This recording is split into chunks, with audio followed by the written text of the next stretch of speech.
ମୁଁ ସକାଳୁ 10ଟାରୁ cordon pass ଧରିକି ବି ଠାକୁରଙ୍କୁ ଅବିକା ସୁଦ୍ଧା ଦେଖି ପାରୁନଥିଲି।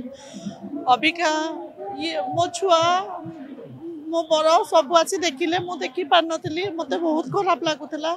ମୁଁ କହିଲି ଠାକୁର, ମୁଁ ଏତେ ଦୂରରୁ ଆସିଛି, ମୁଁ କ'ଣ ଟିକେ ଆପଣଙ୍କୁ ଦେଖିପାରିବିନି?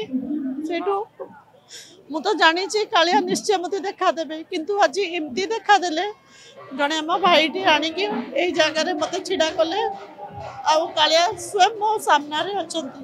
କାଳିଆ ପାଖରେ ଏଇଟା ମାଗିବି, ସବୁ ସଂସାର ଖୁସିରେ ରୁହନ୍ତୁ। ଆଉ ମୁଁ ଜାଣିଛି ଚକାଡୋଲା ବର୍ଷକୁ ଥରେ ଯେଉଁ ବାହାରକୁ ବାହାରନ୍ତି, ସେ ସମସ୍ତଙ୍କୁ ଅନେଇଥାନ୍ତି। ମୋତେ ଆଜି ଏମିତି ଲାଗୁଥାଏ ଯେ ଭଗବାନ କ'ଣ ମୋତେ ଆପଣ ଦେଖାଦେବେନି। ବହୁତ ବହୁତ ମୋ ମନରେ ରାଗରେ ବି ମୁଁ ୟାକୁ ବି କହିଲି ଯେ ମୁଁ ଖାଇବିନି, କରିବିନି। ହଁ, ମୋ ସାଙ୍ଗରେ ବହୁତ ଏମିତି ଘଟିଛି, ଯୋଉଟା ମୁଁ ନିଜେ ସତ କହୁଛି, ମୋତେ ଭିଡ଼କୁ ବହୁତ ବହୁତ ଡର। କିନ୍ତୁ ମୋ ସ୍ୱାମୀ କାଳିଆଙ୍କ ବହୁତ ବଡ଼ ଭକ୍ତ। ସେ ଯେତେ ଭିଡ଼ ହେଲେ ବି ମୋତେ ଟାଣିବେ। ମୁଁ ସେଇଠୁ କହେ ଯେ ନା, ମୁଁ ପାରିବିନି। କିନ୍ତୁ କାଳିଆ ଠାକୁରଙ୍କ ପାଖରେ ଯାହା ମାଗିବେ, ଯେମିତି ମାଗିବେ, ଆଜି ନହେଲେ କାଲି ଆପଣଙ୍କୁ ସେ ନିଶ୍ଚୟ ଦେବେ। ହଁ, ମୁଁ କହୁଛି, ଆମେ ବୃନ୍ଦାବନ ଯାଇଥିଲୁ।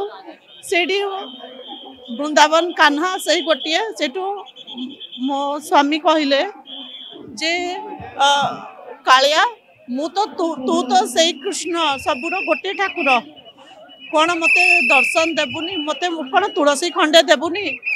କାଳିଆ ମହାପ୍ରଭୁ ବୃନ୍ଦାବନରେ ବି ତୁଳସୀଟି ଯେମିତି ଦେଲେ, ମୁଁ ଜାଣିଲି ଯେ ଭଗବାନ ସବୁ ଜାଗାରେ ଅଛନ୍ତି। ଠାକୁରଙ୍କୁ ଦେଖିଲେ ଲାଗେ କି ଭଗବାନ ମୋତେ ଏଇଟା ଦେଇଦିଅନ୍ତୁ, ସେଇଟା ଦେଇଦିଅନ୍ତୁ କହିବି, କିନ୍ତୁ ଆଖିରେ ଆଖି ମିଶେଇ ଦେଲା ପରେ ଆଉ କିଛି ମାଗିବା ଇଚ୍ଛା ହୁଏନି। ଖାଲି ଏତିକି ଇଚ୍ଛା ହୁଏ, ଭଗବାନ ସବୁବେଳେ ଆମକୁ ଆପଣ ଡାକୁଥାନ୍ତୁ।